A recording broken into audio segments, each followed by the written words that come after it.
presión creciendo, le pegó. A marcar con Francia, Benzema.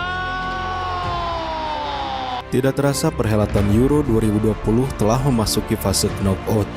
Sejumlah tim telah mengunci tempat mereka di babak 16 besar, di antaranya Wales, Denmark, Belanda, Republik Ceko, Kroasia, Spanyol, Inggris, Jerman, Italia, Austria, Belgia, Portugal, Prancis, Swiss, Swedia, dan Ukraina.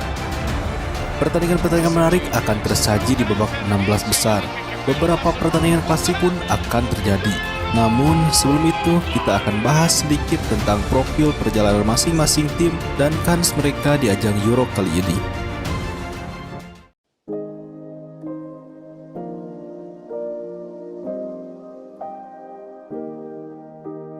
Denmark dan Wales akan saling berhadapan untuk memperebutkan tiket ke perempat final Euro 2021. Pertandingan ini akan digelar pada Sabtu 26 Juni 2021 di Stadion Johan Cruyff Arena. Timnas Denmark sendiri memiliki pencapaian yang lebih baik dari Timnas Wales, di mana mereka pernah menjuarai turnamen ini pada tahun 1992. Sedangkan Timnas Wales memiliki catatan terbaik sebagai semifinalis pada tahun 2016, di mana saat itu mereka dikalahkan oleh Portugal.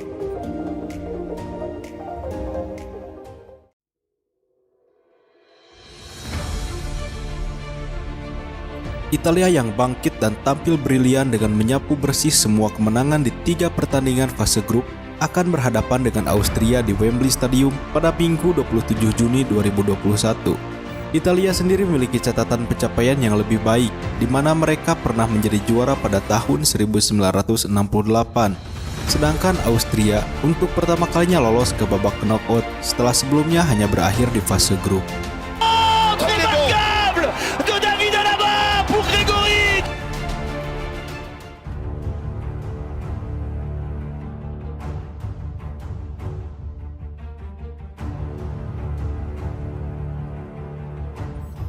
Pertandingan menarik lainnya akan tersaji di Puskás Arena, Budapest, Hungaria, antara Belanda melawan Republik Ceko.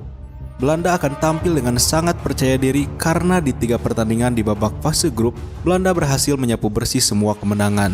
Secara sejarah juga Belanda lebih unggul. Mereka pernah menjadi juara di tahun 1988.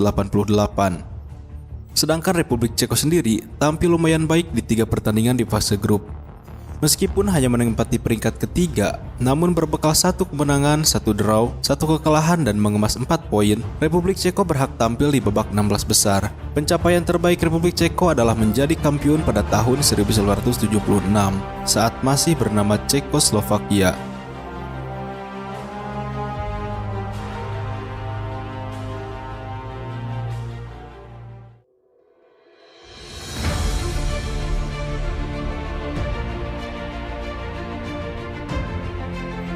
Pertandingan tak kalah menarik akan tersaji di Estadio La Cartuja, Sevilla, antara sang juara bertahan Portugal melawan Belgia.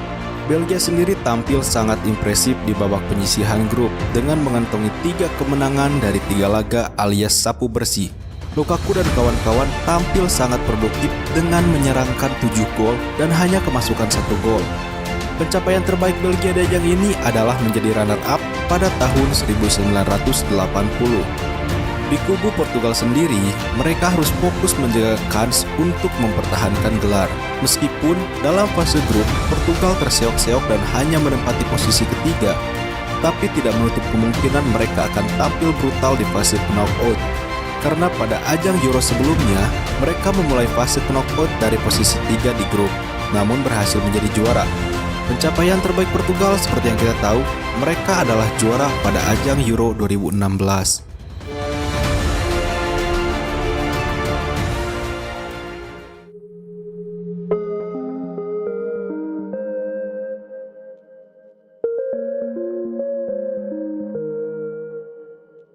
Selanjutnya di pertandingan kelima akan menyajikan pertandingan seru antara Kroasia melawan Spanyol, di mana Spanyol adalah salah satu tim dengan gelar juara Euro sebanyak 3 kali, yaitu pada tahun 1964, 2008, dan 2012. Dan pencapaian Kroasia sendiri hanya sampai perempat final pada tahun 1966 dan 2008. Namun, seperti yang kita tahu, timnas Kroasia secara mengejutkan tampil di final Piala Dunia 2018, meskipun saat itu mereka dikalahkan oleh Prancis.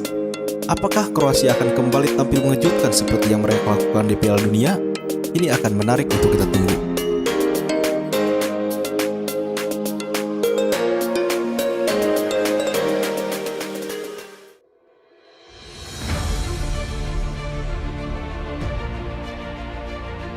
Pertandingan Prancis melawan Swiss yang akan digelar di National Arena Bukares juga akan menjadi pertandingan yang sangat menarik, di mana dari sejarahnya Prancis memang lebih diunggulkan karena telah 2 kali menjuarai ajang ini, yaitu pada tahun 1984 dan tahun 2000. Sedangkan Swiss yang di fase grup hanya menempati posisi ketiga akan tampil ngotot demi mengamankan kans tampil di perempat final, setelah sebelumnya mereka hanya finish di babak 16 besar.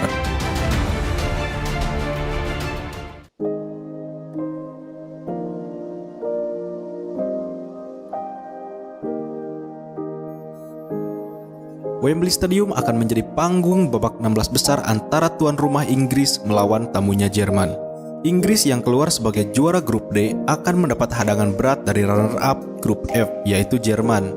Inggris yang dalam sejarah ajang ini hanya mendapat pencapaian terbaik sebagai peringkat ketiga pada tahun 1968, harus tampil maksimal demi meraih gelar pertama mereka.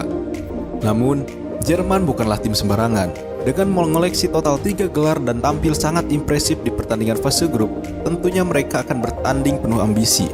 Apalagi sang pelatih, Joachim Löw, menyatakan bahwa ini adalah tahun terakhirnya menangani Der Panzer.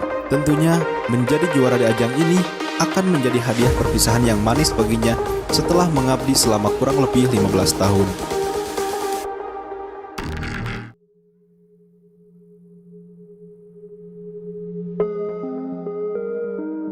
Pertandingan terakhir di babak 16 besar akan mempertemukan Swedia dengan Ukraina di Stadion Hampden Park, Glasgow. Kedua tim ini nampak seimbang dari kekuatan maupun pencapaian. Bedanya, pada ajang kali ini secara mengejutkan Swedia mampu menjadi juara grup, melampaui Spanyol yang hanya menempati posisi runner-up. Sedangkan Ukraina lolos sebagai salah satu tim peringkat 3 terbaik bersama Portugal, Ceko, dan Swiss. Namun, secara sejarah mereka sama-sama mendapat pencapaian terbaik sebagai peserta 16 besar Euro saja. Dan kedua tim ini akan bertarung untuk mendapatkan pencapaian baru sebagai tim yang tampil di 8 besar atau mungkin babak-babak selanjutnya.